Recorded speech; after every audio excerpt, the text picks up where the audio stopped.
Hi, this is Allison Dawrant coming to you from my studio here in Calgary, Alberta, Canada.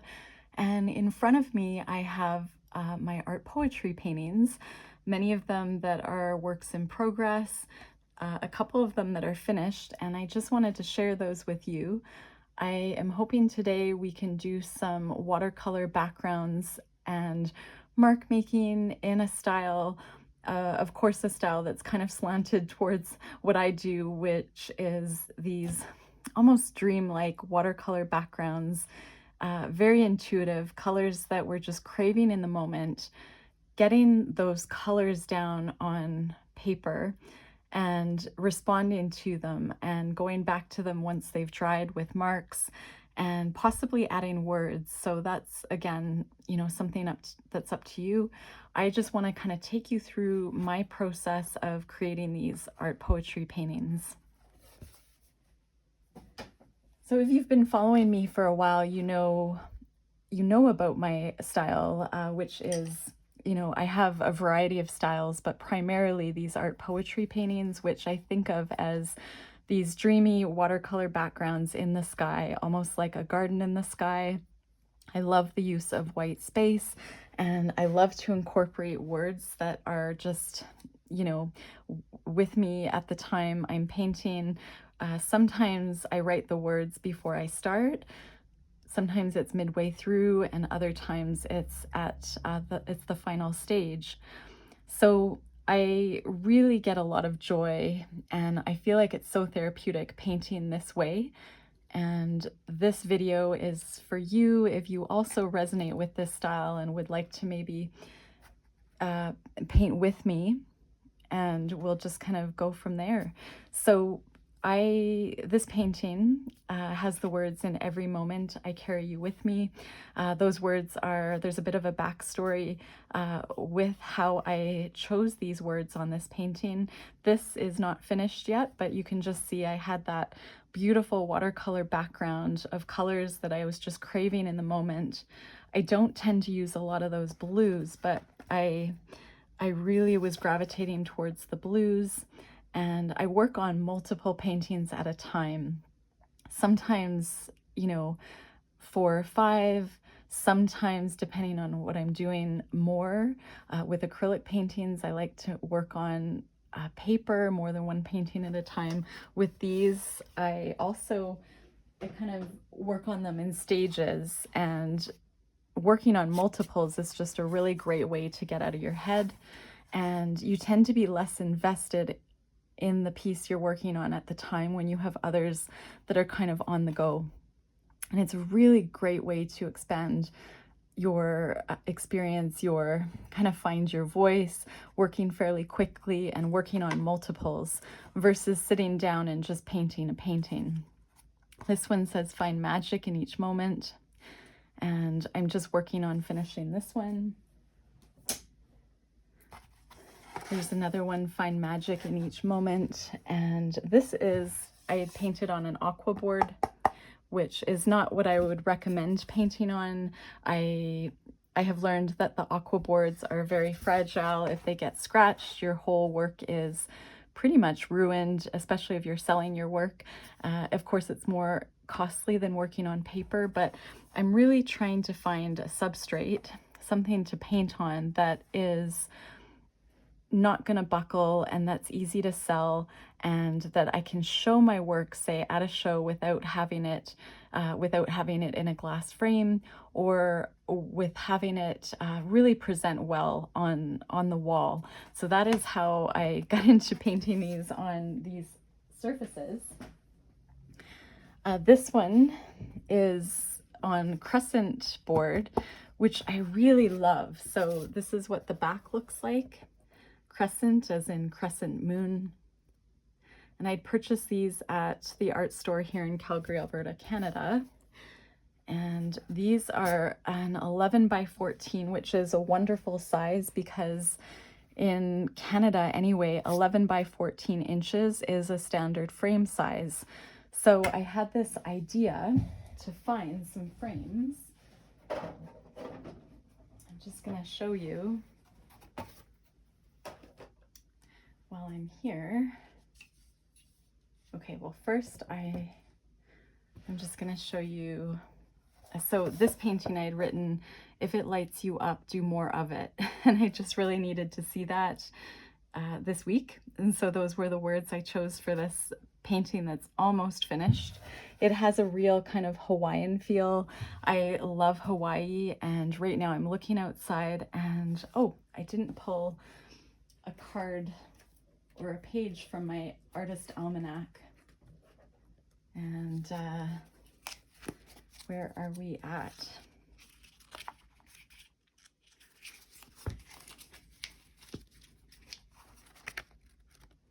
We're in April. I can just show you. Whoa, I can show you. Yeah, it's snowing here. I'm just going to show you. We're way, way, way behind here. Isn't that a beautiful piece there? So this is the 2024 Artist Almanac, a collage fodder resource and daily calendar. And you can find out more about this group of artists by joining their Facebook page, the 2024 Artist Almanac. So Tuesday, April 16th, and the word is possibility.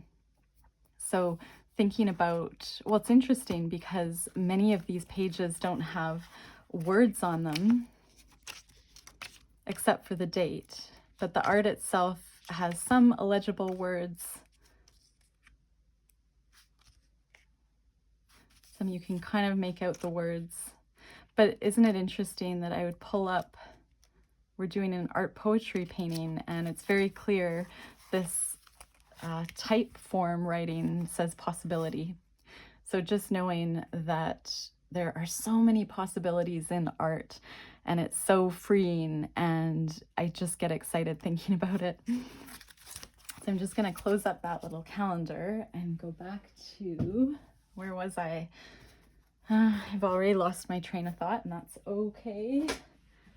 This is another little painting I had started. I was trying to add acrylic paint in some areas just for interest. Again, it's not finished. Remember your breath and inhale gratitude. Those are the words I chose for that painting. And sometime I'll get into how I choose words and how I choose titles. This painting, You Will Always Be the Best Part of Me.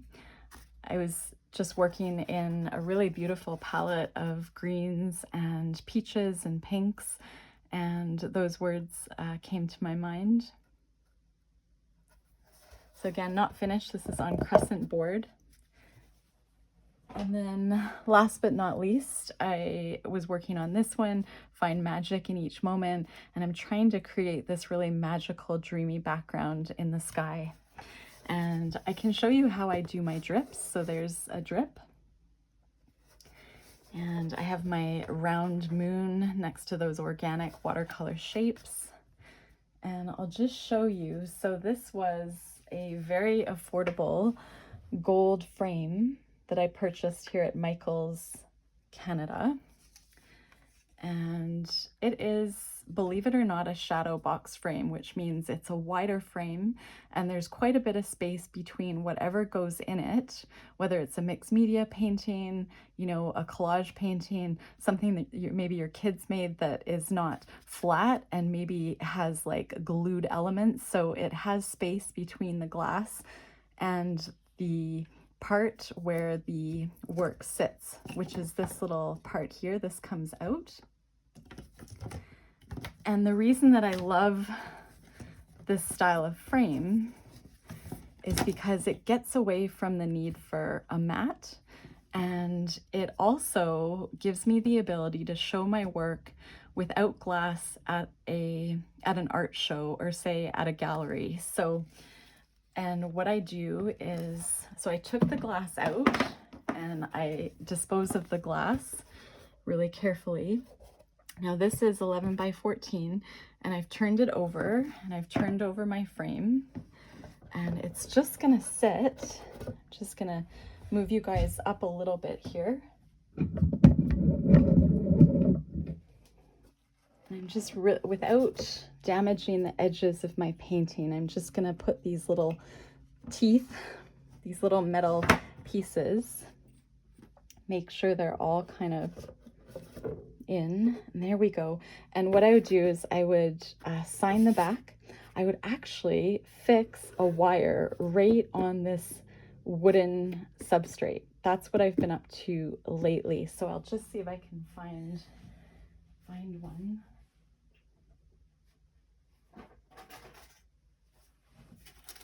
Almost like this.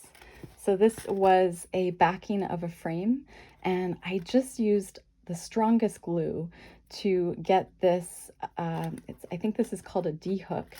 And then this gave me the ability to create a backing that goes over my painting. Oh, I'm sorry, you don't put the tools right on the back of the painting itself, but on the backboard that goes onto the frame. So let me just see if I can find that. Where is that? I'm just looking for, oh, here it is. So this is the really, really cheap backing to this frame. And I'm just going to put one down here and one here just to show you what I'm talking about. So gold wouldn't be my favorite color, but it's really lovely around the holidays, around Christmas time. And I've been doing art shows around December where I am showing my work and it's being hung on a wall. And the wall that it's hung on, you need to have a really thick, it's called an S hook, that hooks onto the back of where it's being shown, the back of the wall. And I didn't want to have glass frames because transporting glass and having anything shown in glass is not ideal. So to give the client an option, they can see this painting at a show in a frame. And, you know, I just happened to choose gold because it was what I had available. And then I love the idea of coating this with Dorland's wax medium. So sealing the watercolors with the wax medium, then you don't need the glass. And again, this is a shadow box. So isn't that really, really cool? And so I would attach the hardware on the back here. And if somebody had purchased this painting, I mean, they probably, I mean, they may or may not, depending on what they like, keep that frame. They may just swap it out for something they like better, something, you know, framing is such a personal choice. I'm just gonna put you down. And I'm just gonna take a quick minute to go grab, I realized I didn't have all of the supplies in front of me, which is very unusual. And I'll just leave you with this art poetry painting to look at. Whoops. Okay, maybe I'll go back up a bit. I'll just leave you with this to think about. If it lights you up, do more of it. So thinking of the things that bring you joy, that light you up, and how can you find a way to do it more? So I'll be right back.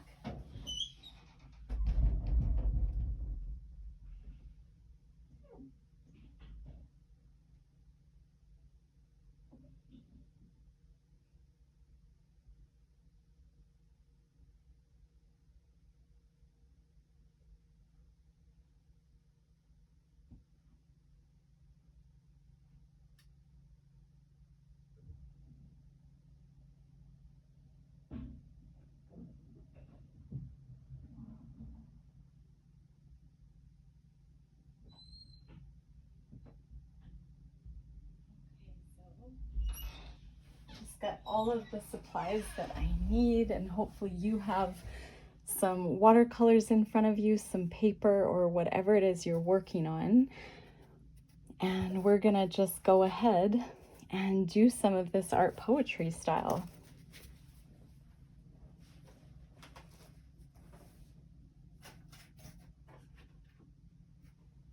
Oh, here's a good example of a white 8x10" frame that I had purchased from Michael's Canada, a shadow box frame. So normally there's glass right here. However, I took the glass out, and then actually it was my dad who put these incredible D-hooks glued onto this one. He has brilliant ideas. I'm very lucky to be able to have my father as my sounding board and to help me out with some of this stuff. He's super handy. Even though he has an accounting background, he's very handy. Okay, so this shadow box, as you can see, this piece is what holds the paper. It's just super cheap, but that is what holds either your art on paper or, again, like a panel away from the glass or the front of the frame. And when I had my show this past December, I really wanted to sell a lot of my watercolor work that was done on these boards. And I didn't know how to do it because I didn't want to have the risk of glass falling off the wall, even though the show allowed it. So this was my workaround, and I sold every one, and I'm so grateful. They sold out so fast. And so it was obviously presented well. So here, instead of using this super cheap hook, which these tend to break off really easily, I used this wire to attach to the S hook, and there's the painting. So I think it presents really well. And again, I seal it with Dorland's wax medium. So I make sure that I have a sealant, which is sort of like, it's equivalent to, say, the varnish for watercolors, is you want to be able to seal your work to protect it over the long term. And the Dorland's wax medium gave it a really, really nice finish. So I just wanted to share this with you because when you're showing your work, especially as a watercolorist, you know, an artist that does watercolors, it can be really hard to, you know, show your work on paper, especially if you work really large. I am super excited because I have purchased some of those Crescent panels at a very, very large scale. I'm just going to take this out so I can finish the piece and seal it. So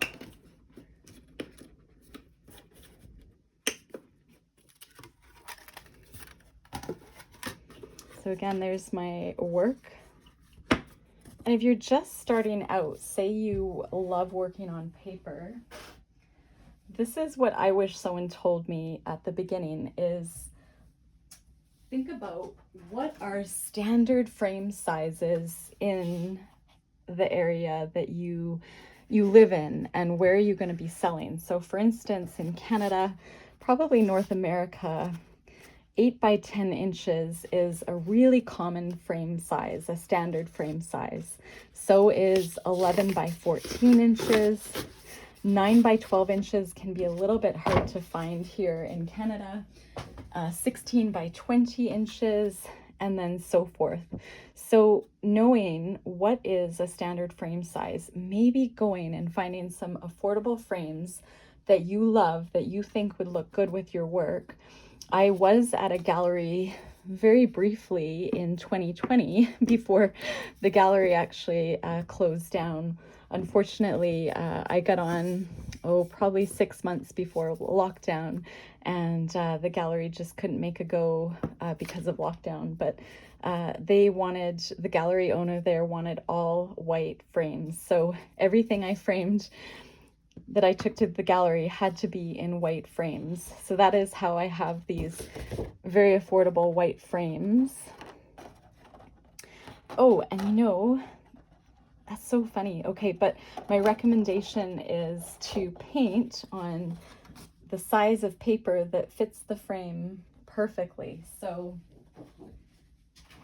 I am just trying to find. I thought this was an 8 by 10 piece of paper. It's not. It's slightly larger, but that's okay. But the point is, think of the standard frame sizes that you have. Maybe get a couple. When you do the work on paper, frame it for yourself and have it around your home. See if you like it. And then if you are eventually selling your work, you can sell it right off of your wall because you've painted on a size that fits the frame. that someone would probably, you know, be looking for when they go to frame the piece. Now this was off of, so this is how I clean my brushes, is on top of whatever I can find. So this is an 8 by 10 inch piece of paper, and I'm not sure why. You might have to trim it just slightly, but normally it would fit right in an 8 by 10 inch frame. I kind of paint on everything in every size because I'm impulsive, but if I was to start over and say it will make your life a lot easier if you find the frame, paint the painting to fit the frame, and then it makes it so easy to sell it. So what I would do is when I finish this work, I would put this backboard on, and I would get a self-healing mat or a cutting board, and I would just use a sharp X-Acto knife and trim off the excess paper. And then I would be able to put the paper right on and have it framed. So because this happens to be a piece that's unfinished that I have, we could just start on this piece. So we can, I'm just gonna zoom you, I guess zoom means bring you in closer, does it? I'm gonna just, instead of zoom you out, I'm just gonna move you guys down. And there we go. Okay. So I'm just looking at this. Oh, before I wanted to show you, I have finished this little watercolor canvas. So this is also part of my collection. And I put an absorbent ground, which is like a watercolor gesso of sorts, to prime the canvas, to prep the canvas before the watercolors. And I'm gonna seal this with Dorland's wax medium. So just some examples of work that I have just finished. I think that one's done. These are kind of art poetry paintings that are small. This particular one I added words, there are brighter days ahead. So if you're just new to my channel, it gives you an example of my work, just so you know what I'm talking about when I say art poetry. And I'm trying to expand my reach as an artist in the sense that I usually don't paint watercolor on canvas and not this small. So I'm just kind of experimenting. This one I titled The Poetry of Gratitude. And these are just 4 inches square, so they're super tiny. You can get frames for these.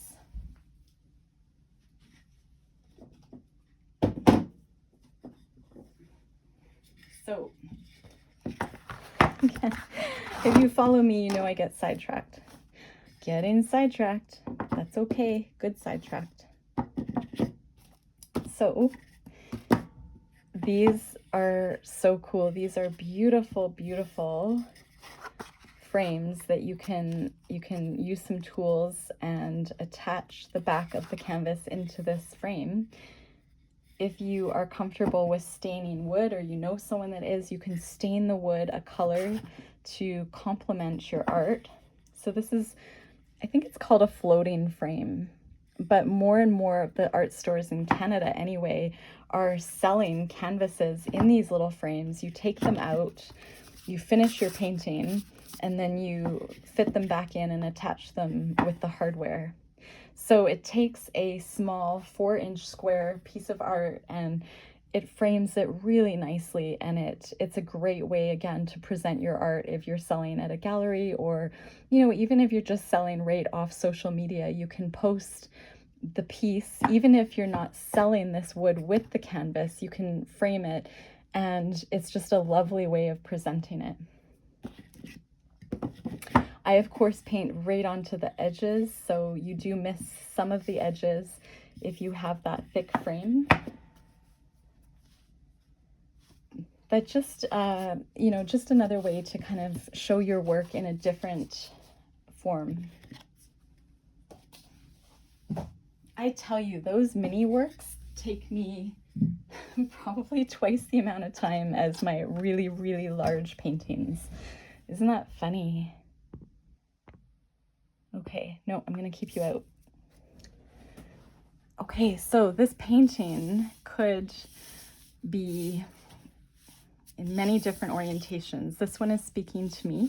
So I have started by using a 140-pound piece of Arches cold pressed paper. So if you can see through my paint marks, Arches watercolor, cold pressed. I'm not a huge fan of hot pressed because you don't get the texture that you would get with the cold press. So not to be confused with the other textured paper that's hot pressed.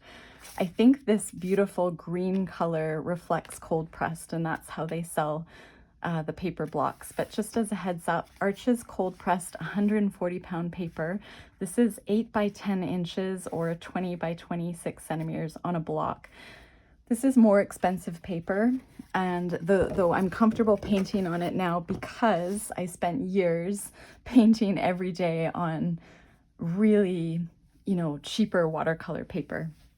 There are some decent watercolor papers that are very affordable. So this is on a block. So what it does is it keeps your painting flat. When it, starts to buckle, you have it on this glued block, and then you just tear it off. I use my fingernail often when you're ready to take it off the block. So that's just an example of what I'm painting on. But I recommend you to paint on whatever you have, whatever's accessible and affordable with wherever you are in the world.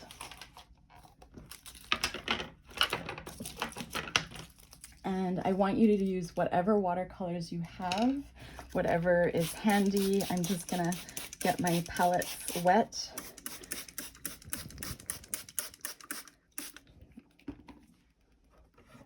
I use a variety of watercolors, and I think just for ease, what am I gonna do today?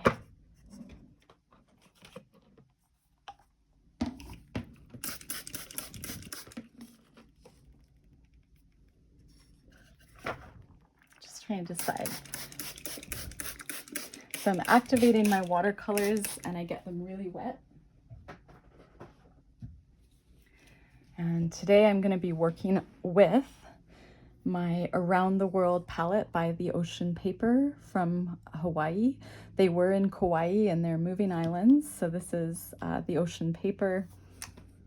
And I'm going to be using this beautiful Kuretake Gambi mixed set. A lot of these paints are called Art Nouveau. It's their Art Nouveau set, but I also have a few in here. I believe this titanium gray is from the Stone Ground Paint Co. because I was running out of the gray. You can just see I put a palette in a palette. My father had made me this beautiful tray, so I'm sorry he's not selling those, but that is the box. This is not the box these Japanese Kuretake paints had come in. These are more opaque watercolors, almost like using gouache or acrylic paint. They're extremely vibrant, so I'm going to be using probably these today in combination with a more transparent watercolor. I also love these Mozart Kohlrabi Japanese palettes. So what I'm going to do is, just because for the purpose of the video, and this painting was from one of my art poetry series. And what I'm going to do is just decide where I want my words. And I think I'm probably going to write them maybe over here. I'm using a fine Sharpie pen, a very affordable black permanent pen. And I'm just gonna make sure I don't get watercolor all over my arm here. And I write on an angle.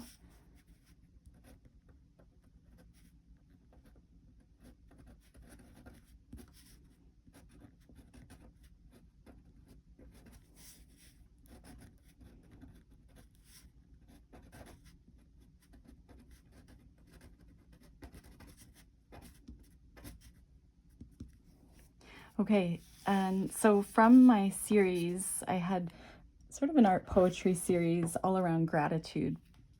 just the importance of gratitude in our life and gratitude journaling, and almost a way of incorporating gratitude into my art. And I would often paint an art poetry style and add the words "with gratitude." This particular piece was inspired by my son. We have been learning a lot about space and the universe, and of course the recent solar eclipse, partial eclipse here. And I was thinking of outer space and how incredibly vast and majestic and mysterious it is, and how much we don't know. It's so intriguing. I was thinking about wanting to do more circular shapes with my art and work with transparency. So you can see that this gold, I love this overlap here over this dark, almost like a Payne's gray watercolor, this dark blue. I love how adding this gold shimmery watercolor allowed for that shape to come through. And I love to watch circles with blending. I had taken a class I've taken a lot of Laura Horn arts classes through Australia. She's wonderful and does so much mixed media, primarily watercolor. And I believe I started to love these round watercolor circles through her videos. And then again, talking to my son about outer space just made me think of create space for gratitude. So create space in your life and create space in the world for your art, sharing your passion. Again, create space physically and I suppose metaphorically speaking. I'm gonna wet my round brush. Now this is a large round brush, number 16 by Princeton Elite. It's round. It was a more expensive brush, and I really love this brush. I don't use it as much. I tend to use my number 12 round all the time. Really use what you can afford. This is just what I'm comfortable with. And I'm gonna wet my brush and just decide, do I wanna do a more opaque color or transparent color in here? And I might just do maybe a transparent. I love turquoise. I might use this beautiful turquoise here, or what color do I want to do? Yeah, I think I'll go with that. So I'm just gonna get a little bit, I might make it less vibrant by mixing it with some of these greens on my palette, just using what's already there. So I'm just gonna dip into this Mozart Komarebi Japanese watercolor. So beautiful. And I'm gonna just bring in some of this green and maybe this, whatever that color is over there, more of a brown, and just make it so it's not so bright and vibrant, and just kind of maybe adding in maybe a little bit of a darker blue, like a Payne's gray or a navy blue. Just looking to see if that color, if I'm happy with that color. I think that's a good color. I might just add a tiny bit more. I'll do a bit more of this bright blue in here. And I'm just sort of mixing my color to see what I like. And we'll just use that. And I want to have quite a bit of water because I want a transparent circle, and I'm just trying to decide where I want to do it. I might do it down here. So I'm just gonna practice pushing down and getting a bit of trying to do a circle and working fairly quickly and just getting comfortable with spinning this round brush around. And I'm really, really happy with that. It doesn't always work out like that, but this is just from practice. And I'm going to go back to this green. I think this was a Daniel Smith green here, and I'm just gonna drop it in.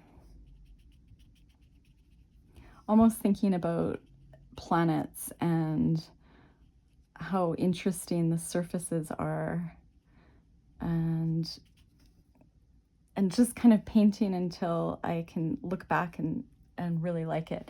I really, really like that. And I like how whatever I had used here, even if you use a watered down white paint, an acrylic paint, you get this opaque white, which looks different than this transparent watercolor circle right here. So, you know, if you're painting along with me, just having another page working on, again, multiples. So having, I'm just going to see if I have another watercolor. I can just use, where is it?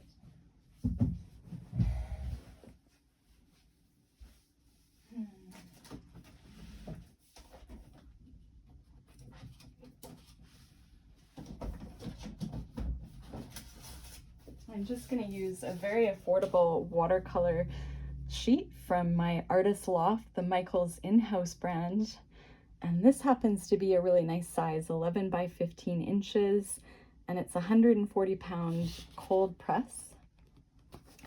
And I'm just going to tear off a sheet and have it as my kind of sheet that I work on the side. I'm going to fold it just for the purposes of working with you all on video.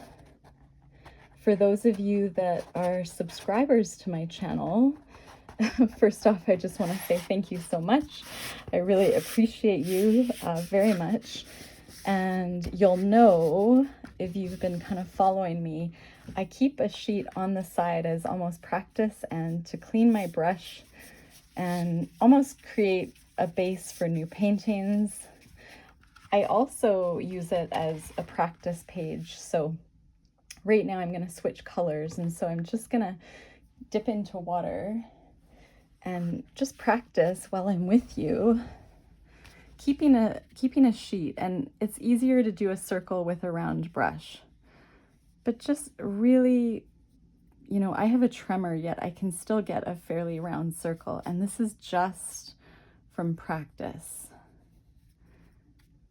And so it's having a fair bit of water on your brush and just putting the brush down and just sort of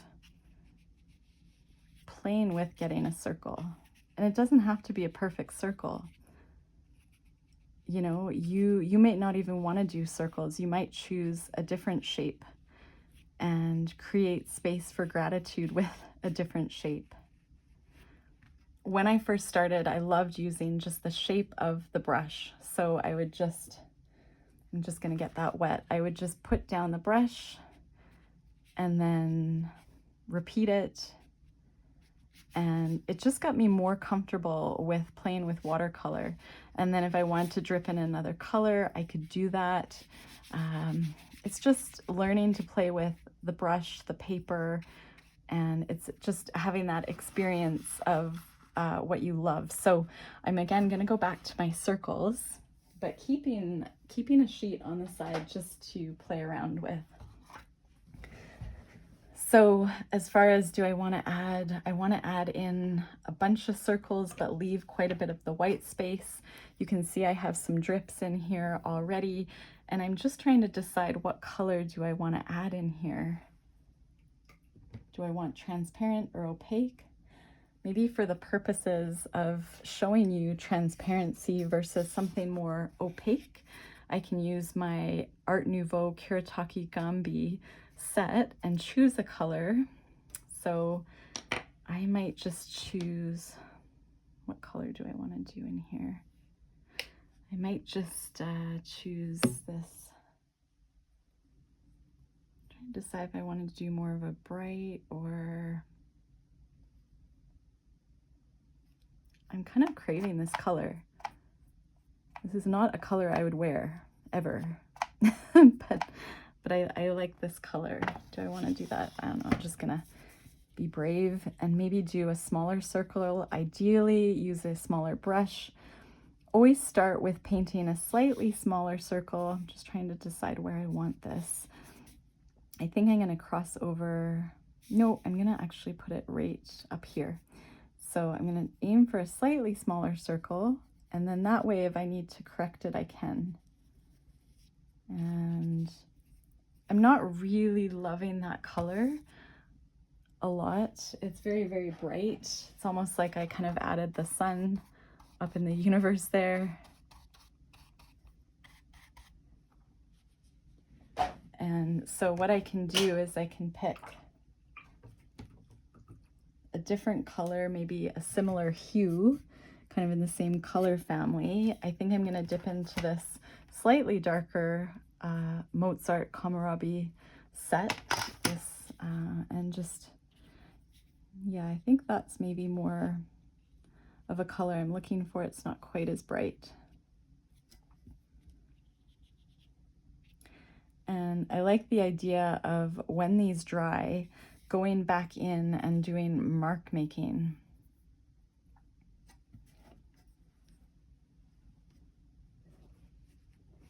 So I'm going to switch to a smaller brush.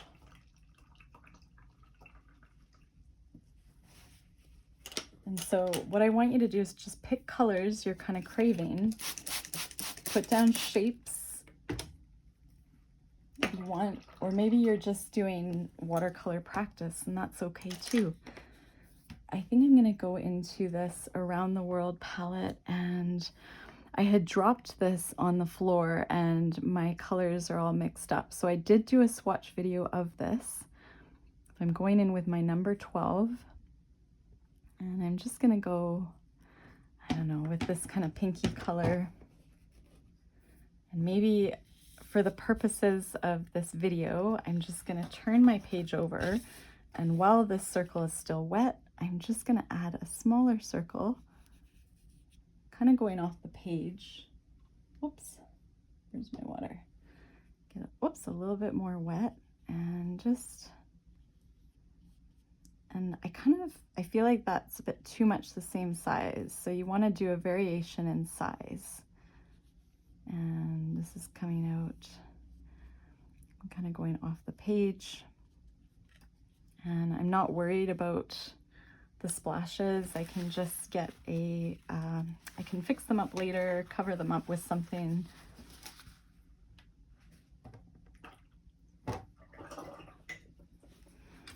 You can, if you're working on higher quality paper, there's a little bit of a room to move if you know, kind of went outside the lines. So just do that. And I'm going to dip back into that color again and just have it to be a little bit brighter. And I like how they've blended because they were both still wet. So ideally you want to kind of go in while it's still wet. I'm dropping more colors in, and you can see I'm getting naturally some splatters, and I'm just going to tap my brush, just do a few more splatters. That was quite a few. But you know, if I want to remove a splatter, again, I'm going to remove this one. And whoops, actually that's kind of cool. So that was a happy accident, and I'm going to go with it, which is creating another circle right here, almost as though it's connected to that really light pink. I might bring it in a little bit closer. And I may, while my brush is still wet, dip into this green and just blend as well with a very, very light circle down here.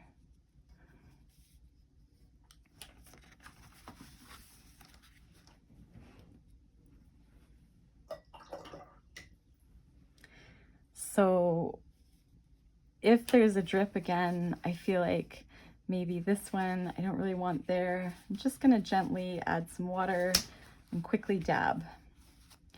And I don't like that one there. I'm going to just dab it up. Don't care for that one there.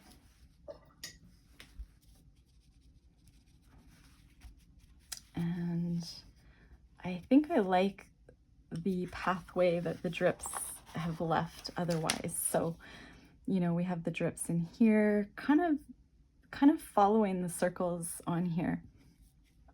Do I have a variety in shape and size? I probably could go with another really big circle here, but I think I'm just gonna leave it at that. And this is great because this was a painting I had sitting around, I had started it, and now we can work on it together. Not sure where all that pigment is coming from. And I just wanted to just kind of make this one a little bit bigger.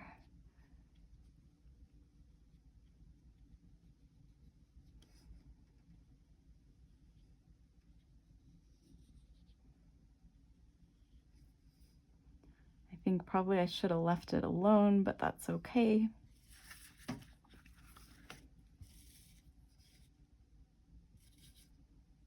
And maybe to see if I can just go even lighter. Do I have any pigment left on my brush? I'm gonna dip into my water, which has a little bit of a color, and just almost have a slight shape kind of coming in here. So here I wasn't gonna add any more circles, and now I just decided to add this big blob of water, and I'm gonna drop in a color. So I'm getting quite a bit of water in here. And then I'm just gonna, whoops, my page is quite wet. I see that it's still not rounded. There we go. And I'm gonna drop in, what color do I wanna do? Maybe a really pretty, maybe like more of a shimmery color. I don't often use these Mozart kohlrabi. This is a shimmery green. I can mix it with the shimmery blue, and just tapping in a few areas just for interest. And I can always tap in more. And when it dries, it will have a beautiful shimmer. Okay, so there we go. So we are working on a painting which I call Create Space for Gratitude. Sometimes your circle gets bigger and bigger because you keep correcting it, but that's okay too. I'm really, really happy with that. And I want to show you, just gonna get another paper towel.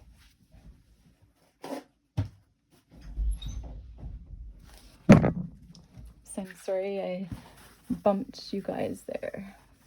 Just gonna dry that for a second.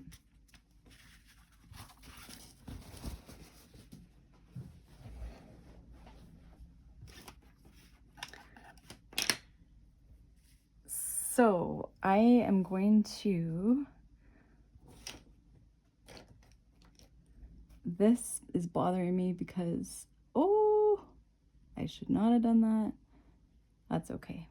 Makes it interesting, I guess.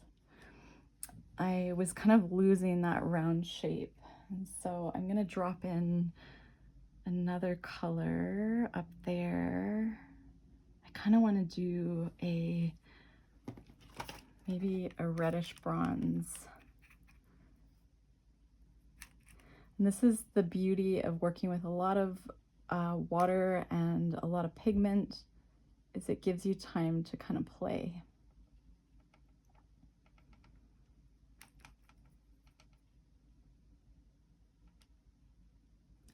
And I don't really love how I smudged in that navy, that Payne's gray splash right here, but that's okay. I'm just kind of deciding, squinting my eyes and deciding, do I like dropping in this bronze? And I do.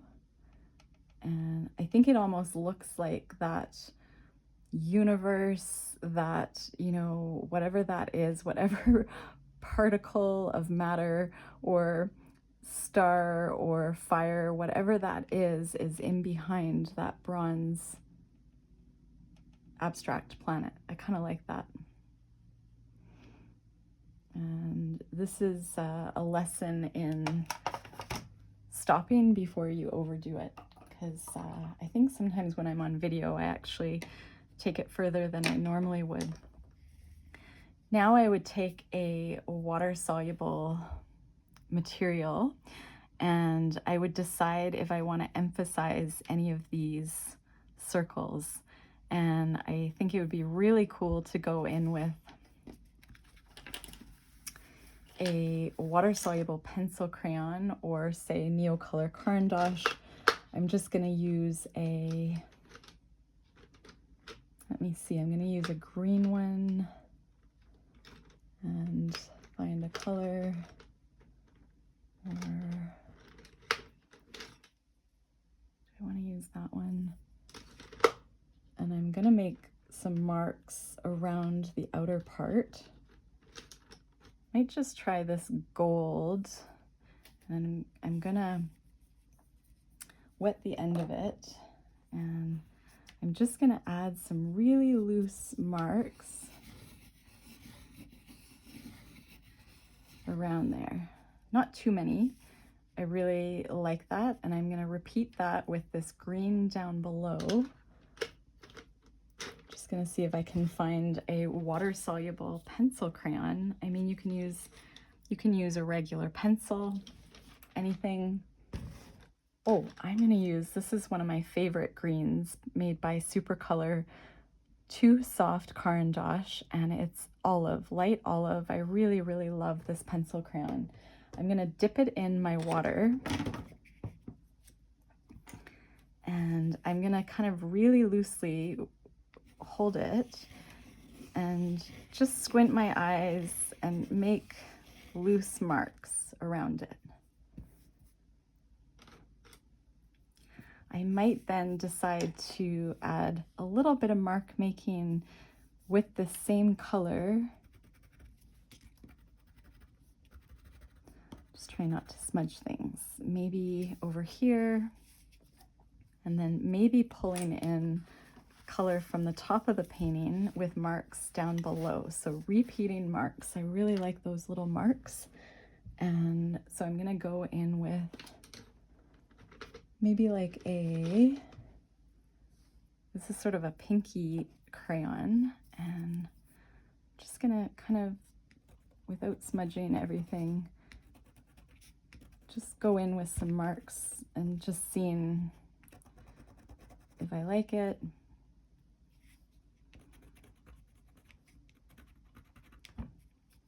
And I had watercolor on my hand, so I was kind of smudging it. I'm just gonna, again, clean that off here,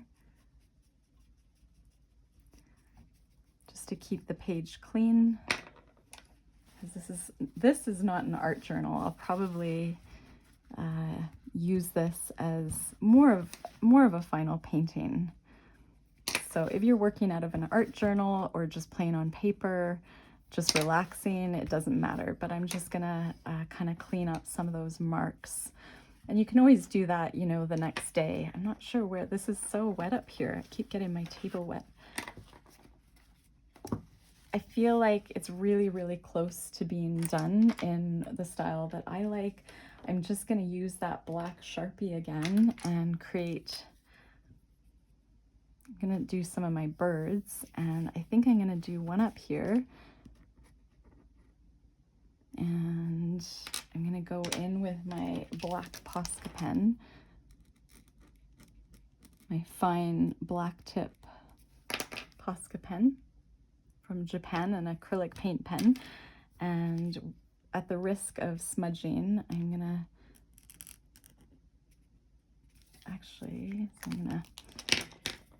use my Sharpie, just because, there we go. The Sharpie is good for the fine lines. And this one is good to kind of fill in. So because this is cold pressed, when I use the fine Posca pen, the tip is so narrow, it kind of almost spits, or it it makes the paint flick off of this because of the texture. So I'm just going to be careful about that. Maybe go back to my my Sharpie. I'm gonna maybe put another, this is still a bit wet. I think I'm gonna put another abstract bird. Maybe, do I want to do it over here? I think I want to do it right here, but because this is wet, I'm gonna go back to that at a later date. And the fun thing about having this background is you can go back with mark making once the watercolor has dried. So this navy was already quite dry, and I'm just going to add in my favorite polka dots.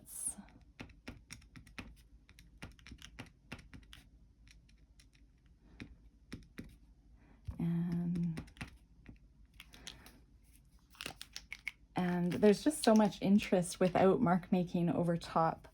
I love how this red is kind of bleeding into that yellow there. That looks really interesting. And the gold here, I really like the overlapping of the lines.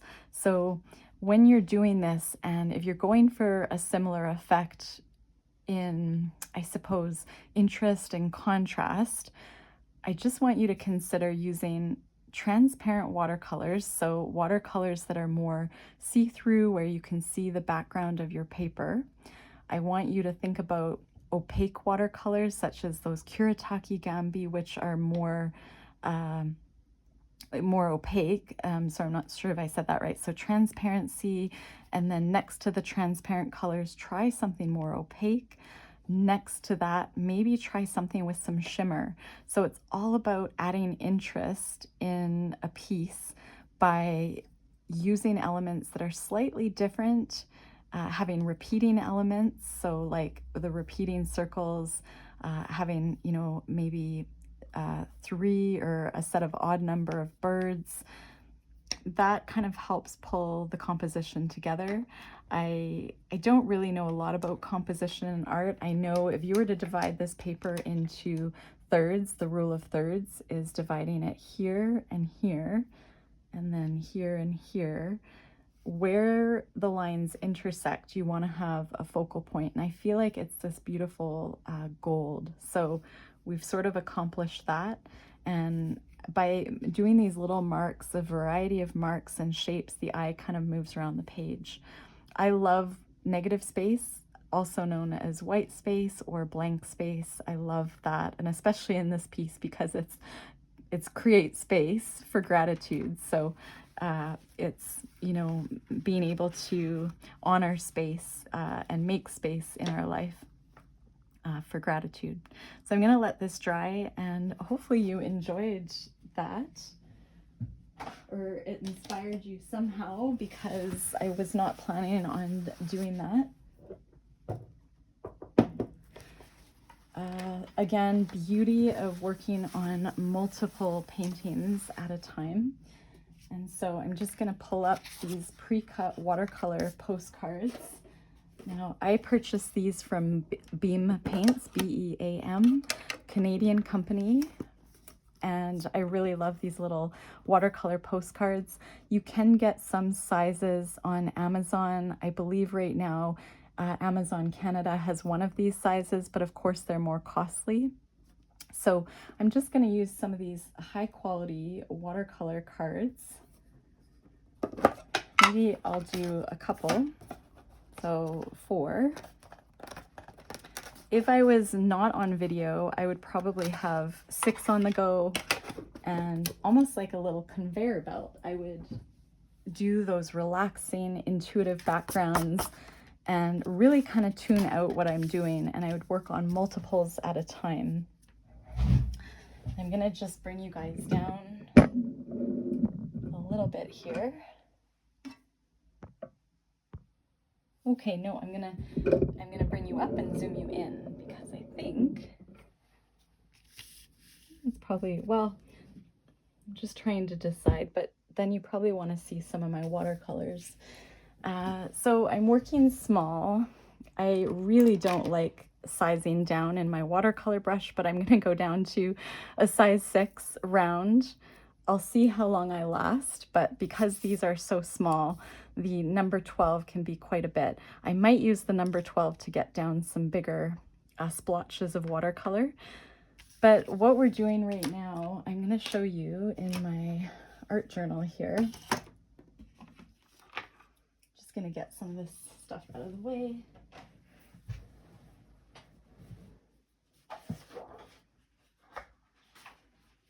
And I'm going to get a few, just get organized here. So just give me a moment.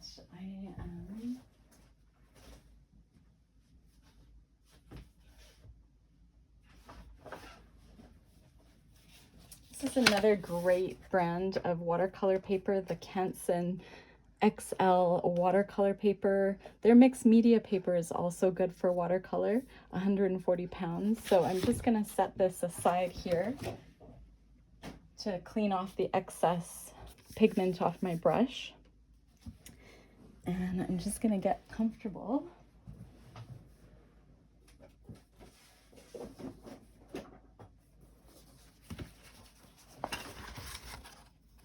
Just seeing if I have some to show you.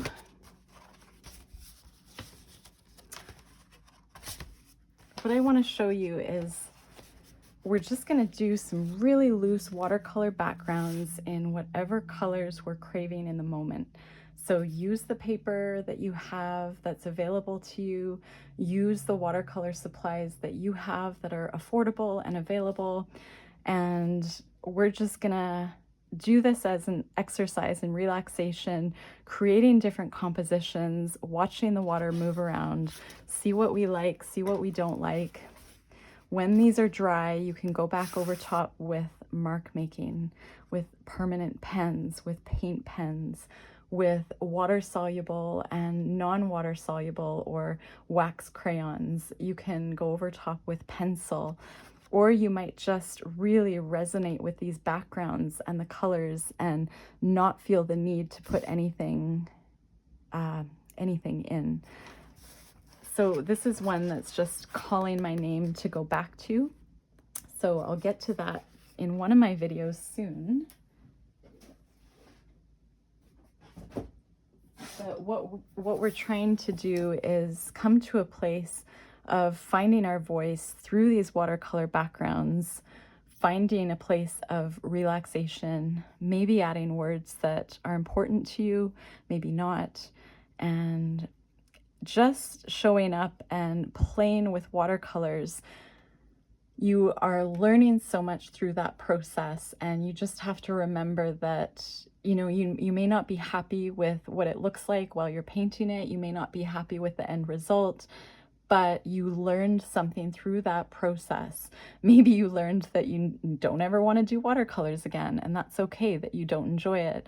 But give yourself a chance to make some really, you know, paintings that, you know, or pieces or art journal pages that you don't necessarily love, because you're going to get to a place where if you keep going, you're going to love them and you're going to find your voice. So stick with it. Don't get discouraged. Just keep, you know, showing up, and it will come. And all of this is practice that's kind of going to lead up to amazing things. So I am gonna these are so cute and so small. We're gonna see how I do. So I'm gonna use my smaller brush, and I'm just gonna go with colors that I'm craving in the moment. And I'm gonna peek in. And so I'm gonna do some different compositions. Oh, and I was gonna teach you all how I do my drips. So let's just go with this little one here. And what I'm going to do is be bold and take my fine Sharpie pen, and I'm going to just put, there are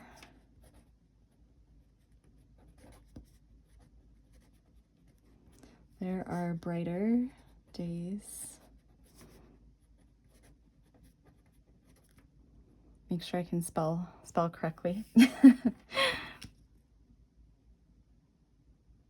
Okay, so I'm just gonna put these words down. There are brighter days ahead, and I am gonna work my composition around that. So I'm gonna lean a bit to the left and just see where that takes me. And I'm gonna show you how to do a drip. Let's just start with doing a drip on some other paper first. So let's do, you can just practice drips, what you do. I'm gonna use my bigger brush. I'm just gonna take off a page. You're gonna get quite a bit of water and quite a bit of pigment on your brush. Let's just dip into this gorgeous turquoise because it's a beautiful color. And I'm just gonna start with putting down a whole bunch of water and decide where do I want it to drip. And I want it to drip right here. So I'm gonna point my brush. I have a round tip that probably helps because it comes to a point.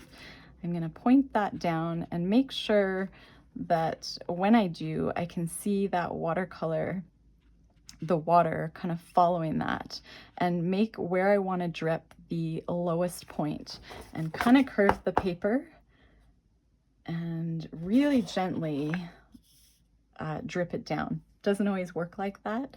So if we were to do another one, let's just start creating a let's just make this into a little painting. So I'm gonna set that aside for a second. That can be another piece that we're working on. Okay, and again, taking a test page. And I have quite a bit of pigment on my brush, so I'm just gonna put the pigment on. And here I can tell there's just not enough water in here to drip. So I'm gonna dip my brush into my water, and I'm gonna see how I just tap some water on with my brush. And it really depends what paper, what brush you have, you know, so it's just practice. I'm just kind of, right now I'm just in the habit of playing with composition, so I'm already moving it around, but I'm just gonna make sure before I tilt the page, it's all where I want it to go, and I'm gonna drip it down. And sometimes I stop it before it gets to the end of the page and I tilt it back and I watch the watercolor move, and when I'm happy with where it is, I drop the paper down. So we'll just do another one, maybe a different color.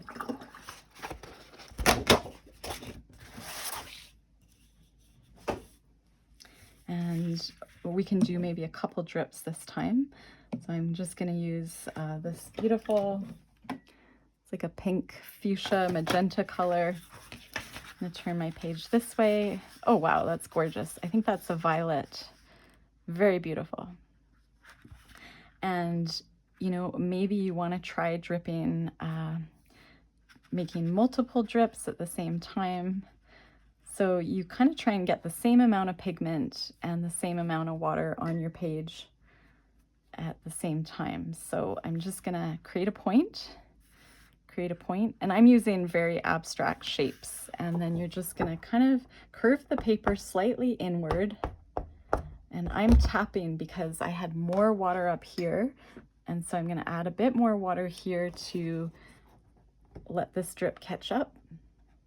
And then I'm gonna stop where I like it.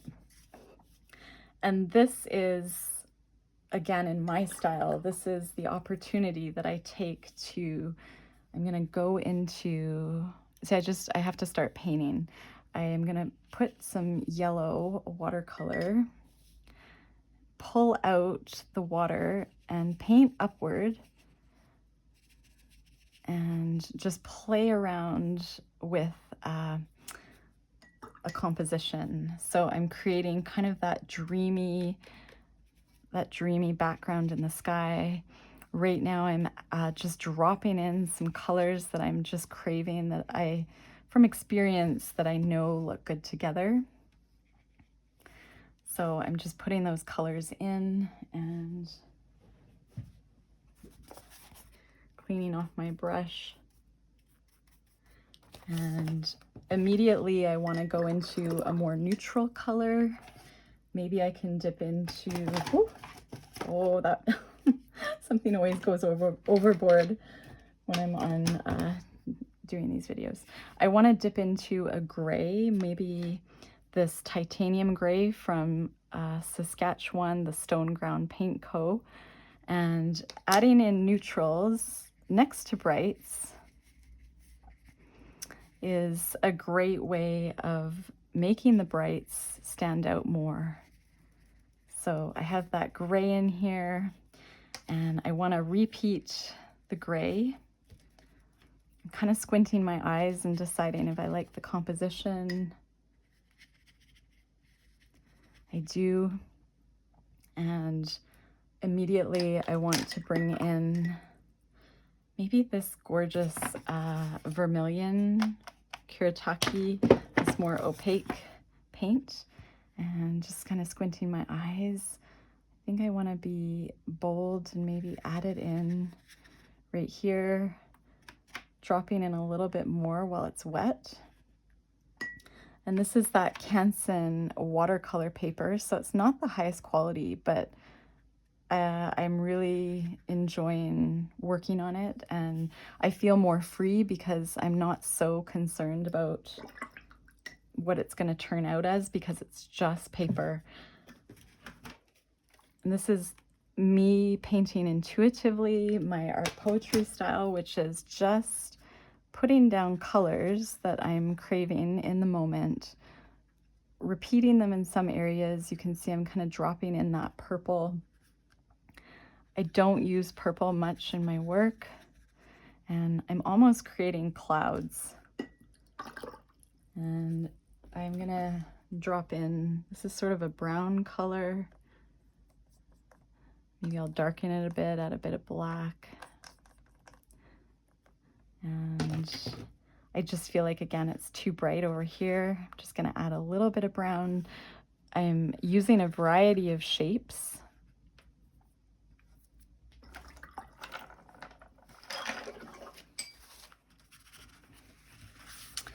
And I'm just kind of looking at what I'm enjoying. At this point, I could also drip this area here, but I have to be mindful wherever I have water and pigment, it's going to drip in those other areas too. So now I feel like I just really want a more opaque, kind of a green. Oh, this is the color over here, this green from Kuretake Gambi, and I'm just going to drop it in right here and just deciding if I want to have it kind of blend. And maybe I want to mix it with this one and kind of pull it upward a bit. And I'm missing those darks, so I like to add contrast in my work, which is when you squint your eyes, or if you take a photo of this in black and white, if you look at it, where are the lights and where are the darks? You want to have a range of contrast. So I'm just going to go back to that purple, and I'm going to be bold and add, I think that's black. Yeah, that's really dark. It's almost like a purple dioxide, and I'm just going to add that in here. So I just want it to be darker. Drop it in. And this is the beauty of working fast with intuitive watercolor paintings, because you're not overthinking it, and you have the option to kind of drop in colors and move things around a bit. And if you have a water-soluble pencil, I will show you a little trick that I like to do. And I'm just gonna see, this is the only color that I could just see. And instead of dripping this while it's wet, I love to do, these two areas are wet. I'm just gonna pull down, push down a little bit and get that water-soluble crayon wet. I'm gonna actually wet it, and I'm gonna pull up, and I'm just gonna make some different line work. So if you know my work, you will know I love kind of those loose lines, I like to repeat them. So I might repeat them in a slightly different area, maybe with a different color. So I'm gonna just put this green back, and maybe I'll be bold and I'll use this really beautiful turquoise and create some dripping just maybe right in here. And I lost some of that turquoise because of going over the wet pigmented paint.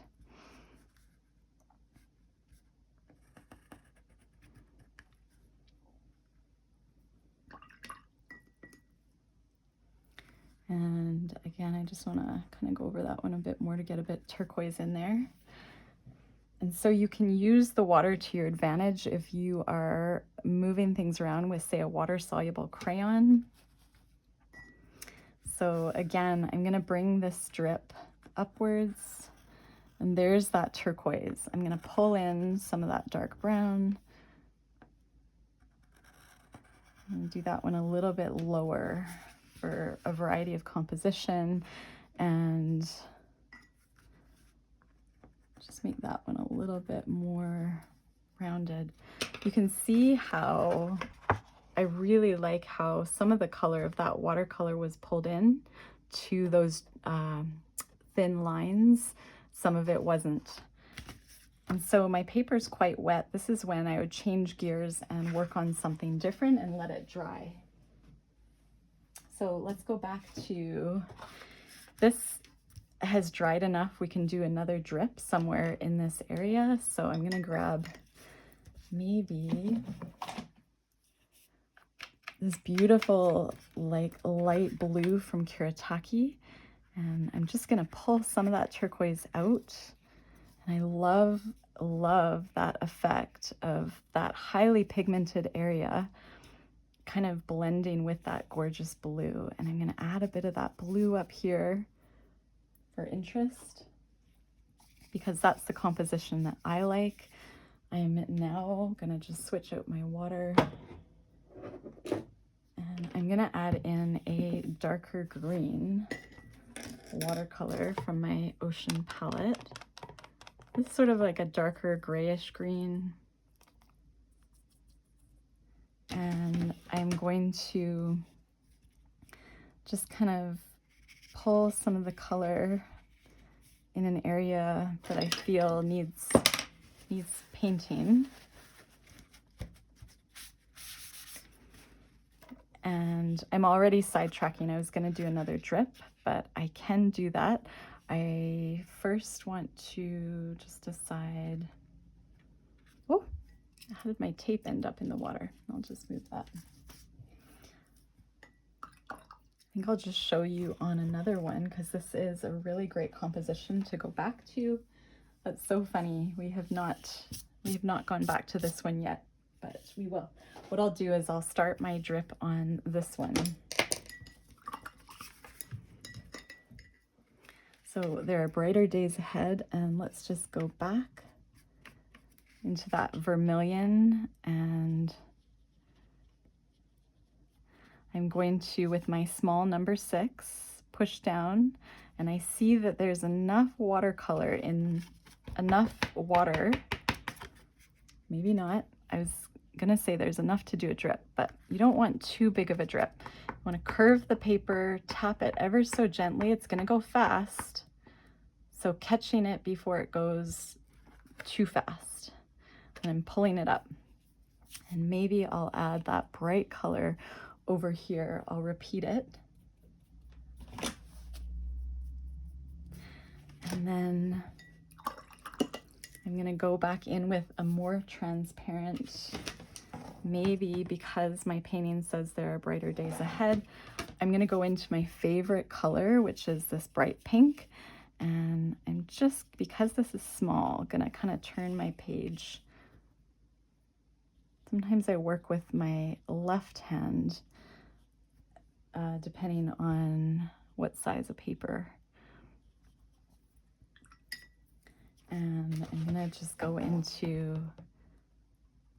maybe this purple color, kind of pull it up and out slightly over the writing. And I'm going to add maybe a bit of dark into that orange in the center. So I'm gonna find more of a reddish orange. So while it's still wet, we did our drip, and now I'm just gonna tap and darken that center so it's a little bit different than the areas around it. I'm gonna go back with my neon. Daniel Smith has a really nice pink called Opera Pink, which is very much like this. I'm just gonna kind of pull it out like that. Another thing you can do, if you want to bring your drip down a bit, you can take the same color pencil crayon and just make it look more like a natural drip. So that's kind of one thing I like to do.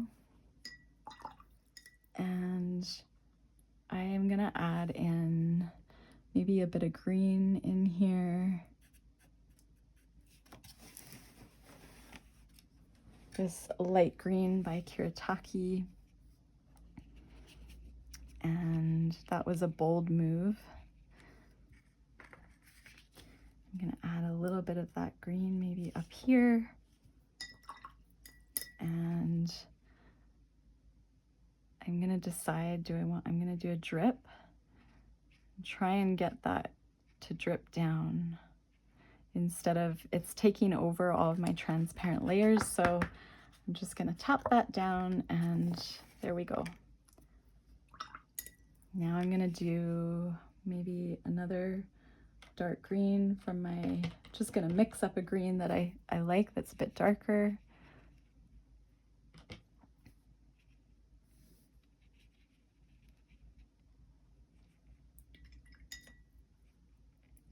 And I'm gonna add in some gold.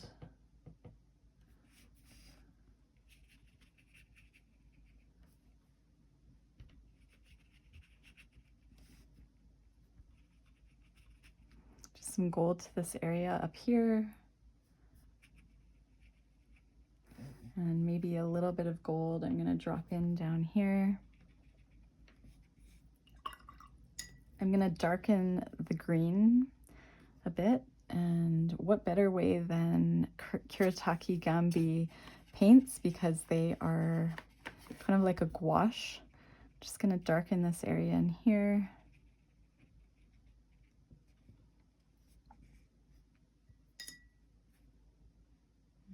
Maybe I'll try just mixing up some greens.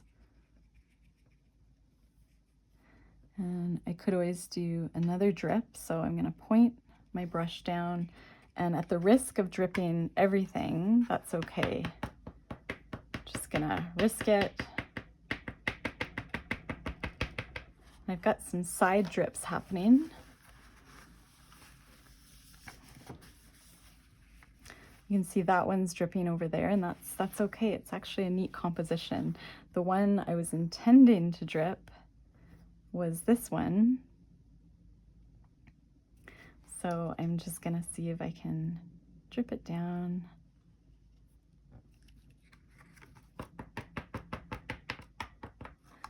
And I'll go all the way because the other ones were all the way. Just clean up my table here.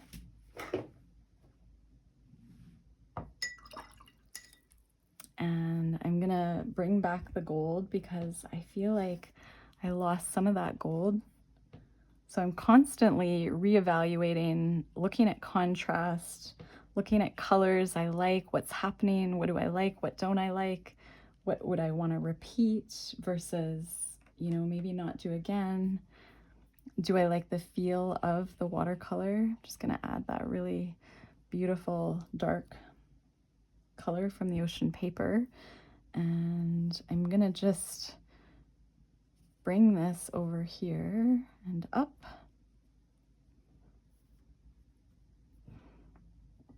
I didn't love the sideways drip there, and so I'm just changing my composition a bit. And I might add in like a darker color and just see if I can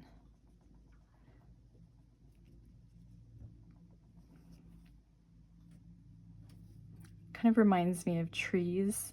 I've been thinking about landscapes and how I want to learn how to paint more abstract acrylic landscapes. So maybe that's sort of how this composition ended up like this. But right before I let it dry, I have one look at it and I just decide, is there anything, I'm sorry, I know you can't see my palette right now. I'm gonna add in a slightly lighter orange over here. Maybe drop in a little bit of an orange down there. And oops, I think I smudged the pink. So we'll go back into the pink. And maybe add that bright color. I don't know how I even got that color. It's very pretty. Just by mixing some colors on my ocean palette.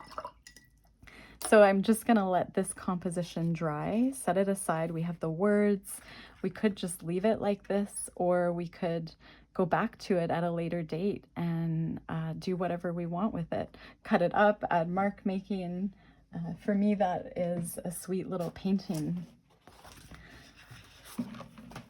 And my water, I know I've been on here for quite a while because my water is quite muddy. And let's just do, maybe we'll finish this one. We'll do another, let's see, what do I want to add over top? I am just craving these Kuretake Gambi, this turquoise, and I'm just going to put this one right over, and look at that transparency. That's so beautiful.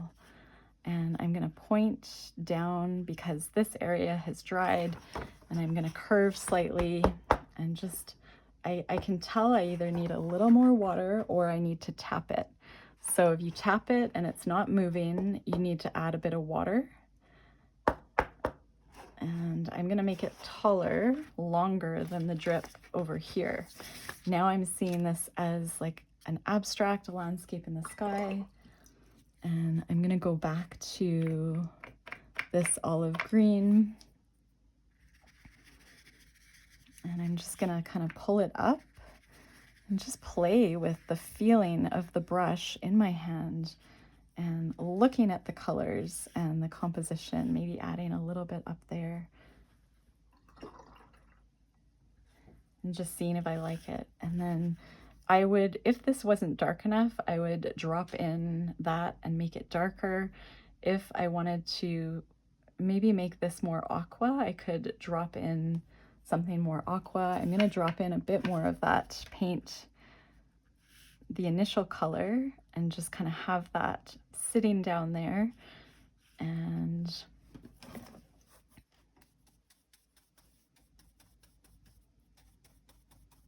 you can even try dripping this sheet. So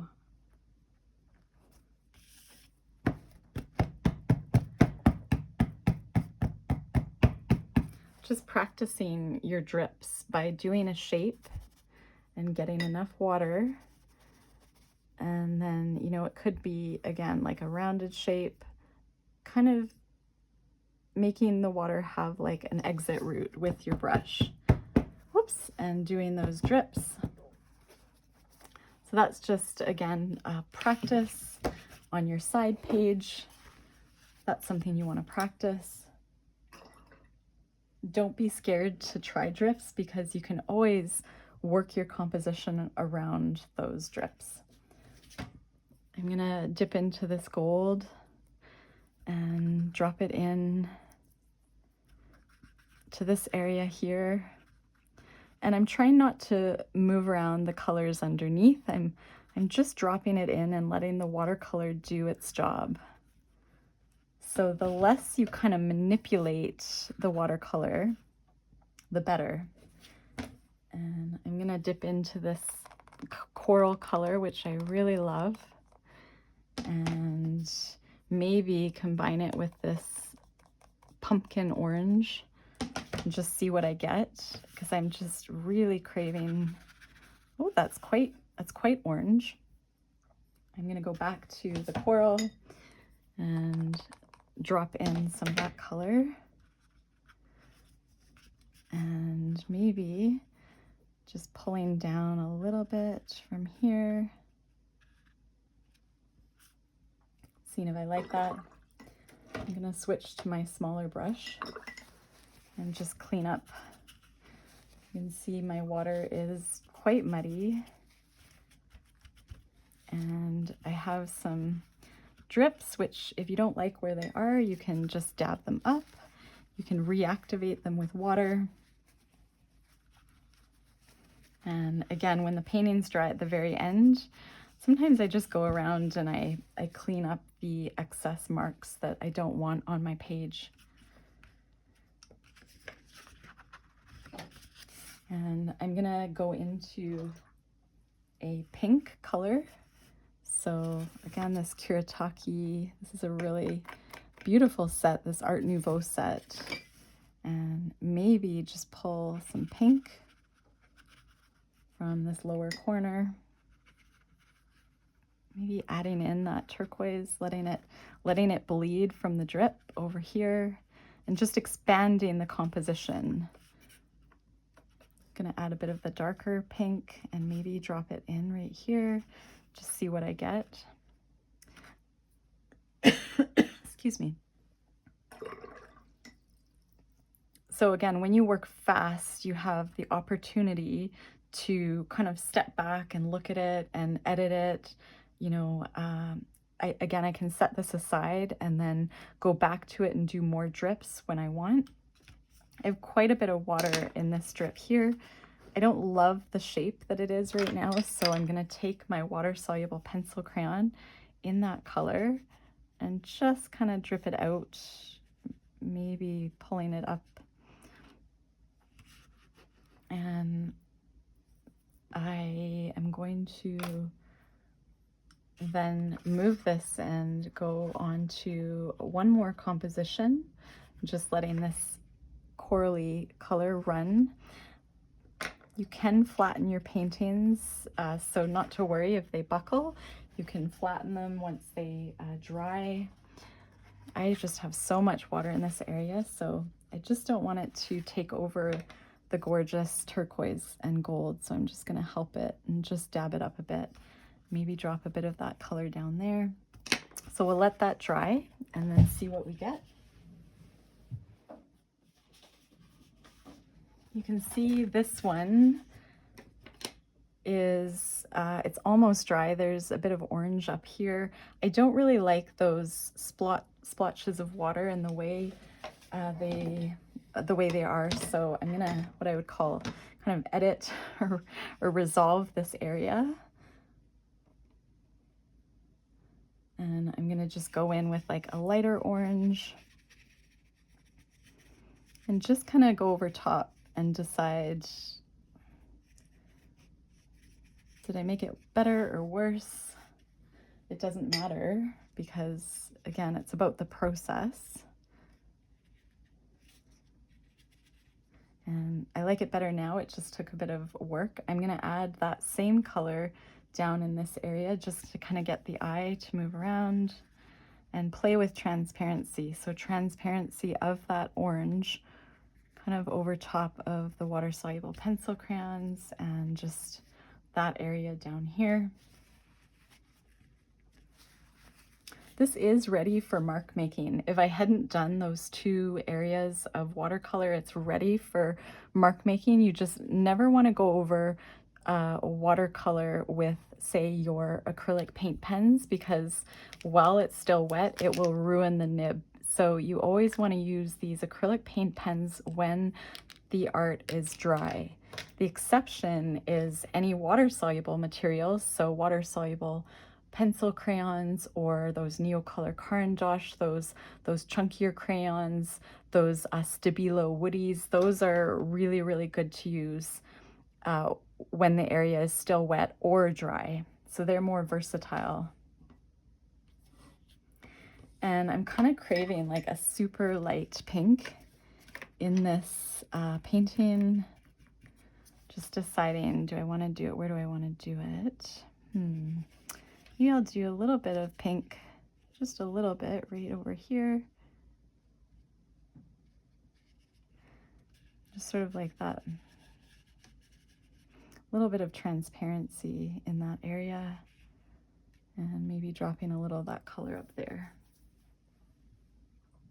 So this painting is, I'll wait for it to dry. This one, let's just say we want to do another drip right over it. I'm gonna grab my, let's just grab a, not sure what this blue is here. We'll find out. This really beautiful blue, I'll mix it with a slightly darker one. And I just go right over top and decide where do I want it to drip. I'm gonna just get a bit more water and a bit more pigment on my brush. Maybe make it a lower, kind of a cloud. I'm gonna point the brush down and it's gonna drip in multiple places. I can see here, here, and here right now. So again, I wanna smooth out the areas that I can see it's starting to drip in. And if you want it to drip in 2 areas, you put that point. Now this is just how I do it. Okay, let's just see. Okay, it kind of wants to drip in 3 areas. Or 4 areas, let me see. We'll do 1, 2, 3. Whoops, there's 1. Okay, and because it only wanted to drip in 1, I'm fine with that.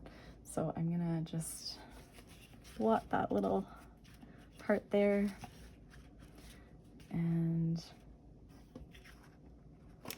then maybe again doing, yeah, I'll leave that one.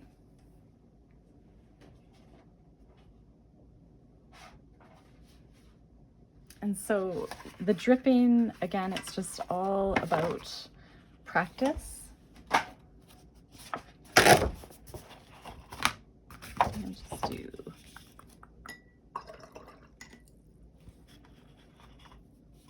So I'm just gonna go into some very, very bright kind of orange. And here's an example of going over top of some of those layers of marks that we made, and add a bit of water here. And then maybe going in with like this neon color, this fluorescent red by Kiritaki Mozart, or sorry, by Mozart Kohlrabi. And we're gonna just drip, practice those drips. And I'll add a little bit more water and that fluorescent red to this one. And it's kind of dripping sideways, so I can control it and move it, and then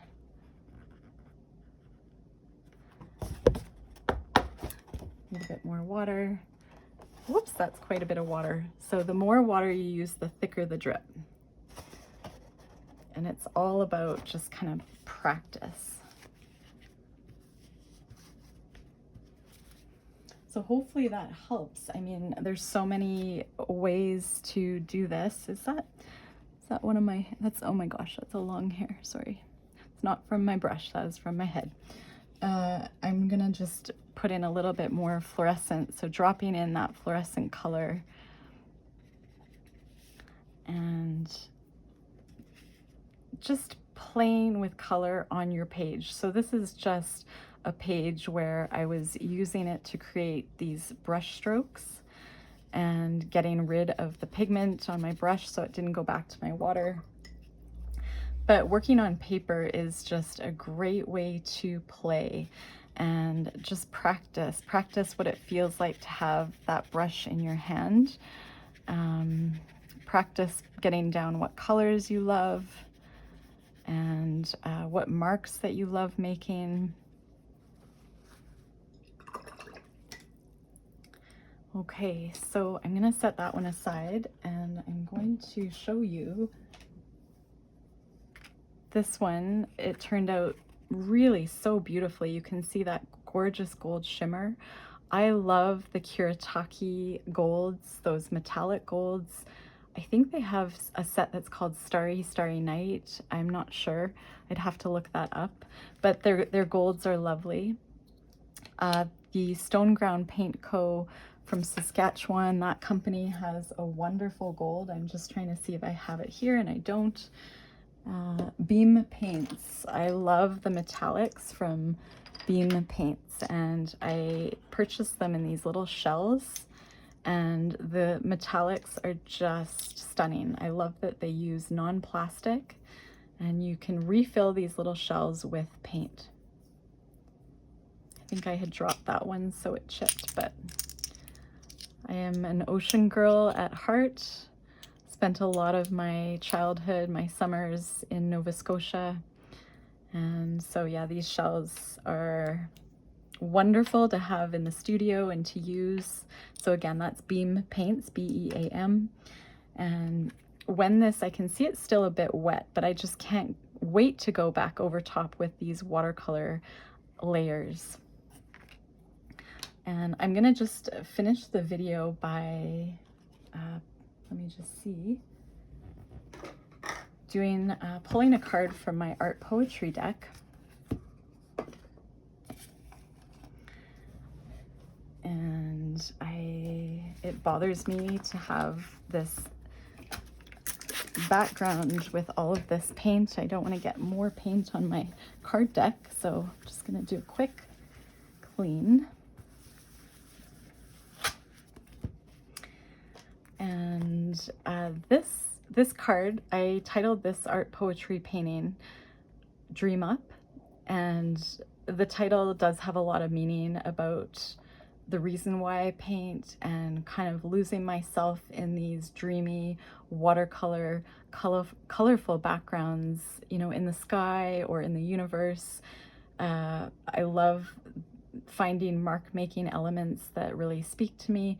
This painting, Dream Up, I had sold the original, but I decided to use this for my art poetry deck, and just the importance of practicing stillness and, you know, activating all your senses. So just remembering when you're doing something you love, you know, just really being in the moment with how you're feeling, maybe what you're hearing in the background, maybe you're painting to music, or, you know, you just love the quiet. You want to feel your feet, you know, either stay grounded, feel your feet on the ground, maybe feeling your chair, just the position you're in. Can you get more comfortable? You know, really activating all of those senses. Activating, using your vision to paint. You know, we're often fairly close. I know I am close with whatever work I'm doing, I'm up close. But remembering that you can see differently if you squint your eyes or if you stand back. So remembering when you're painting, say to find your style or to find, you know, resolve a painting, taking space from it, maybe being up close with it, but also standing back from it. I know some of my paintings I had painted and I put into print and I published, and I look at them from farther away and they look so different than when they looked close up. And I may have completed some of them differently if I had looked at them far away. So that was just something I learned, that, you know, if I finished, say, a watercolor background and I wanted to make it more authentic to me, what I would do, so when I was just starting, and I still do this sometimes, I take this little painting and I put it in a place where I know at the end of my day I'll be sitting down and I will see it, whether it's on the wall or in your art studio or in your kitchen, on your fridge. I tend to prop up whatever paintings will fit on my fireplace mantle. And when I see them at a distance, say when it's getting darker outside or in the morning when I first get up, I have the ability to see it in a different way. And I just want to remind you all of that. Just maybe, you know, if you're feeling frustrated, just taking a bit of space from your work and feeling, are you uncomfortable with, you know, maybe the position, your ergonomics, the way you're sitting? Do you have a space that's quiet? Have you ever thought about, you know, changing up the space? And I'm just going to randomly pull one of my art poetry cards.